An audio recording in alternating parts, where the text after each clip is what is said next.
Welcome to a new daily top AskReddit video. Today's topic. What's the scariest fact you know in your profession that no one else outside of it knows? I used to work in banking and it was eye-opening to see how many people were victims of fraud, how little recourse there is to get the money back, and how little the police can do for you too. My GF recently got a job at a credit union, and I hear stories every day now of someone trying to scrounge up money to put a bankrupt account back in good standing. What's the saying? If I'm $100 in debt it's my problem, but if I'm $100,000 in debt it's the bank's problem, or something like that. London police got the pickpocket who swiped my credit card on camera. He used the card in several locations across the city, but unless he also used it in the same borough as he stole it, the police couldn't get the footage. That's now how real card fraud works. That's petty stuff. I think this more along the lines of online identity theft, where people will use your card information for very large purchases online. To the banks, it's more cost-efficient to just let it go and give the money to the customer than to fix the system. Most likely, your info is already stolen. The safety comes from the fact that millions of us have had our ID stolen, but only a select few of those stolen are actually utilized. As a librarian, you'd be horrified how many books we get returned and have to throw out because they're absolutely covered in bed bugs. We put a block on accounts and notify patrons, but I'm specifically told not to mention this problem to the public whatsoever by management. Shit. I am always paranoid about bedbugs on the chairs, furniture in public spaces. This does not help. Oh cool, I hadn't thought about that. Thanks for the new fear, ya jerk. Supply coordinator for a hospital here. Our supplies are ridiculously cheap. That IV you were charged $1,000 for. We paid 79 cents for it. We get diapers for about $1 per case. I worked application support for a hospital EMR for a bit and was able to view the charge master. The software we used showed the hospital's cost, patient's cost, and the markup percentage. I never saw anything with a lower markup percentage than 1000%. What's the actual justification for this? Are there markups on products and such to help cover the costs of services elsewhere, or is it just a gigantic for-profit, fuck you? Climbing into an unventilated manhole can kill you in seconds and you wouldn't even know anything was seriously wrong. You think that's air you're breathing now? Manholes can fill with gases that are heavier than breathable air. You think you're breathing normally, but instead you fall unconscious and suffocate from lack of oxygen. Good to know in case I decide to escape to the sewers. The true hard part is getting the mutants to accept you. Yeah, you know that feeling that you get that you really need to breathe if you hold your breath for a while. That's not due to your body feeling the need for oxygen, it's your body feeling that it's got too much carbon dioxide in the lungs. If you're breathing gas mixture that doesn't contain CO2, then you won't feel like you're running out of breath, you'll just pass out and die. The entirety of the internet is held together by a very outdated and very vulnerable routing protocol. Also, everyday people imagine the internet as shiny, highly secured, modern high-tech data centers, as shown in movie productions and stock photos. Reality is, 99% of the internet is actually a bunch of crappy 19 inches racks full of bare metal shit, outdated legacy code, a spaghetti parade of network cables, cooling fans and underpaid admins. Edit, look mom, I'm famous. You just described server room and lab at work perfectly. You know how you worry about getting your frozen and refrigerated groceries home and put away before they spoil. Overnight stockers don't. Working in a kitchen, there's a reason many restaurants refuse deliveries between 12 to 1. If everyone is working, no one is available to accept the order and put the perishables away. Sometimes frozen will not be so frozen by the time it gets into the freezer or walk in. God fuck Cisco for this man. Just come when you said you will not 3 hours later. I have Mondays as my delivery day. On holidays I have to call and push it back to Tuesday. Last time they didn't do that, so it still showed up Monday. Thankfully someone, I have no clue who, put the frozen stuff away. It's a big problem and you can notice it for some frozen goods, especially raw frozen doughs. Ice cream that is completely crystallized too. That happens when it has been melted and refrozen. Really noticeable and annoying with things that rely on staying frozen for their shape and texture, like popsicles and ice cream. It really sucks opening up a new pack of popsicles and they're all melted down and refrozen into blobs that probably cover the stick so you can't even hold them. I'm a nurse. I'd say it's probably the fact that people know when they're going to die. They will straight up tell you, today is my last day, thank you for being kind, and you reassure them because their vitals are good, they are taking to treatment well, nothing happening that would indicate a drastic decline. Then, inevitably, you will hear a flat line on the machine and run in and sure enough that patient has passed away. If it hadn't happened so many times, I would chalk it up to a few people who just didn't have the will to live anymore, but I've seen it enough, I know that's not it. Really creepy when you think about it too hard. My mom knew the week she was dying. Kept saying, "I'm just tired of it, ya know." She died 3 days later and told me to forgive her, an hour before she went unconscious. This was 3 months ago and it's still on my mind.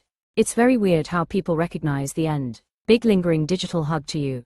I worked in in-home senior care for hospice patients for several years.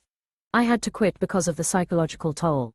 I wasn't even a nurse, just a caregiver for dying rich people essentially, but the horrific things I saw other caregivers and some nurses do really scarred me. Theft, neglect, abuse. My last client before I quit permanently was an elderly couple. They were both in wheelchairs. They were being cared for by a live-in son who hired us and spent their money. The elderly man eventually died. The woman made it explicitly clear for a year after she was a DNR. She had a stroke and lost her voice. The son hires 3 caregivers for 3 shifts, then pared it down to 2, myself in the morning, afternoon and a young sex pot with Daisy Dukes and a complete annoyed indifference to anything outside her phone. I came in one morning and found that she had ignored our client and deliberately overloaded her with laxatives the night before, in an attempt to get her to have a bowel movement in the morning so she didn't have to deal with it during her afternoon, evening shift. On a very rare recent occasion the client had one at night, and Daisy Duke decided she never wanted to do it again. The bed was a folding recliner. The look of distress the moment I walked in. It was liquid. It was everywhere. It was pulled up into her vagina. It took a couple of hours of showering and soothing assurance to get her right again. I finally was able to get Daisy Duke fired. But wait, there's more. Once she lost the ability to speak, the son completely ignored the DNR and called 911 over and over, dragging her out of bed to take her to the emergency room over and over, and eventually somehow got her installed into a hospice. She repeatedly kept trying to communicate, "I don't want this, let me die." But if she did, the free house and money would go away for the son. I couldn't take it anymore. I quit and got into other work. I'm terrified that in the years I did it, I ran into so few people like me that actually, legitimately cared and tried. Most just didn't give a shit, or were criminal in some way. I don't have kids or family beyond my husband. I have no idea who's going to be hovering over me when I'm in my final bed. I think about that a lot. You comforted a woman in her final days, and were the light in a dark world. Find comfort in that. One of the absolutely worst, meanest people I know started doing care for people with disabilities.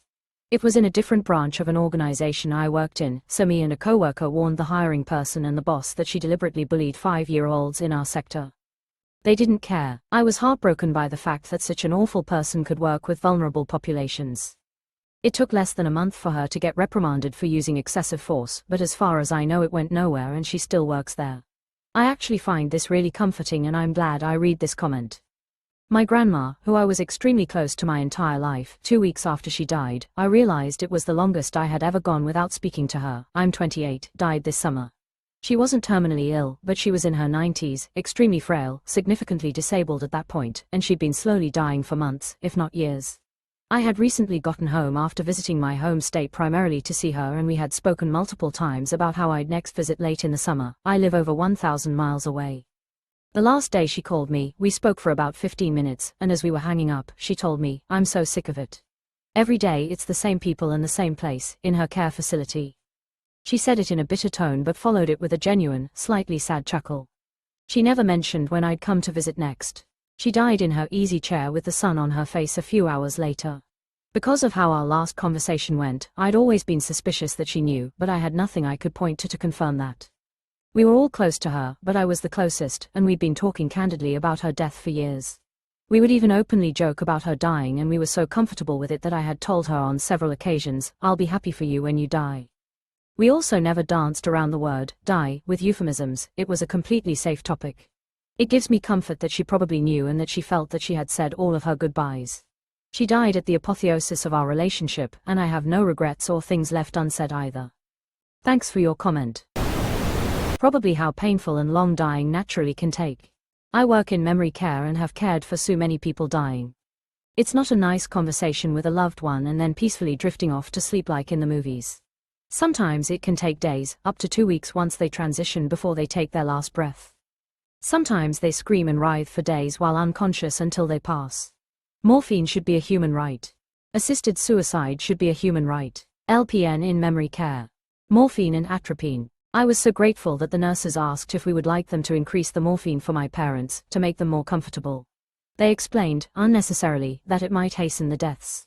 My sister and I told them to load them up. We knew it was going to kill them.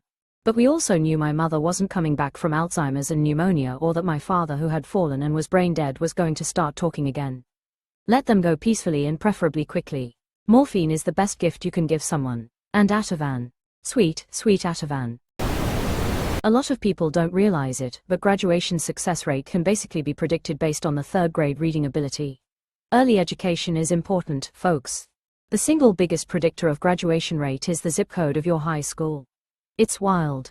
In the UK, the best single predictor of high school grades is parental income.